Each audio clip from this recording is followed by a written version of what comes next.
Hi friends, welcome to maths cafe Kerala university. ഇന്ന് നമ്മൾ discuss ചെയ്യുന്നത് എസിക്സിൻ്റെ ഇൻ്റഗ്രൽ ട്രാൻസ്ഫോം എന്ന് പറയുന്ന പേപ്പറാണ്.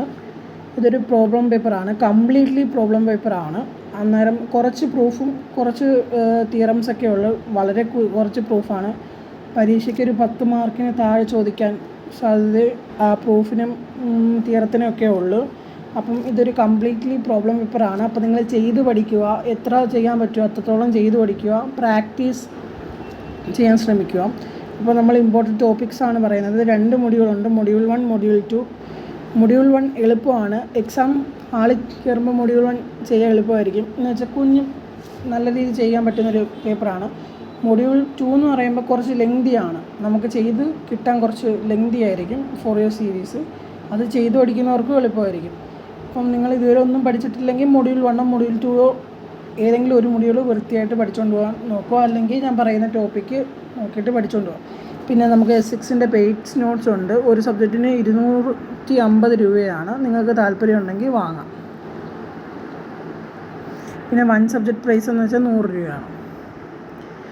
നമ്മൾ മൊഡ്യൂൾ 1ലേക്കാണ് പോകുന്നത്. ലാപ്ലേസ് ട്രാൻസ്ഫോമിൻ്റെ ആണ് മൊഡ്യൂൾ 1. അതിൻ്റെ കുറേ ഇക്വേഷൻസ് ഉണ്ട് ചെയ്യാൻ, അത് പഠിക്കുക. ഇക്വേഷൻസ് പഠിക്കാതെ ഒന്നും നടക്കത്തില്ല. പിന്നെ ഫസ്റ്റ് ഷിഫ്റ്റിംഗ് തിയറം വളരെ ഇമ്പോർട്ടൻ്റ് ആണ്. അത് 1 മാർക്കിന് ചോദിക്കും, 2 മാർക്കിന് ചോദിക്കും. അതിനൊരു പ്രൂഫും കൂടെ ഉണ്ട്, അതും കൂടെ ഒന്ന് നോക്കി വെച്ചേക്കുക. അതിൻ്റെ പ്രോബ്ലംസും നോക്കുക.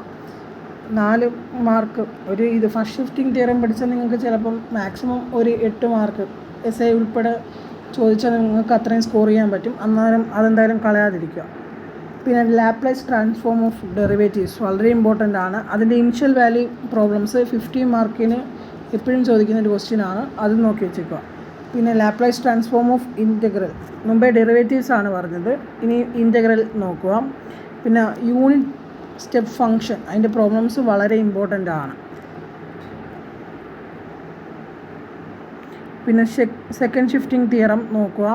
നമ്മൾ പറഞ്ഞായിരുന്നു first shifting theorem, second shifting തിയറവും വളരെ ഇമ്പോർട്ടൻ്റ് ആണ്. അതിന് പ്രൂഫുണ്ട്, അത് നോക്കുക. ഡയറക്റ്റ് ഡെൽറ്റ ഫംഗ്ഷൻ നോക്കുക. പിന്നെ സെക്കൻഡ് ഷിഫ്റ്റിംഗ് തിയറത്തിൻ്റെ പ്രോബ്ലംസും ഒന്ന് നോക്കുക.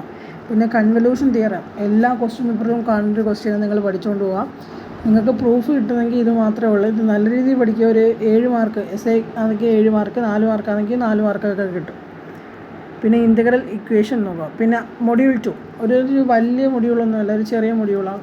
ഒരു ഹാഫ് ഡേ ഒക്കെ ഉണ്ടെങ്കിൽ ഇൻ്റഗ്രേഷനൊക്കെ നല്ല രീതിയിൽ അറിയാവുന്നവർക്കാണെങ്കിൽ ചെയ്തെടുക്കാൻ പറ്റും. കുറച്ച് ഇക്വേഷൻ ബൈ ഹാർട്ട് ചെയ്താൽ മതി, പഠിക്കാം. അത് 4 ഇയർ സീരീസ് എന്ന് പറയുന്നൊരു ടോപ്പിക്കുണ്ട്, അത് പഠിക്കുക. പിന്നെ നിങ്ങൾക്ക് താല്പര്യം ഉണ്ടെങ്കിൽ 4 ഇയർ കൊസൈൻസ് ട്രാൻസ്ഫോമും ഉണ്ട്, സൈൻ ട്രാൻസ്ഫോമും ഉണ്ട്, അതും പഠിച്ചുകൊണ്ട് പോവുക. ഇത്രയാണ് ഇമ്പോർട്ടൻറ്റ്.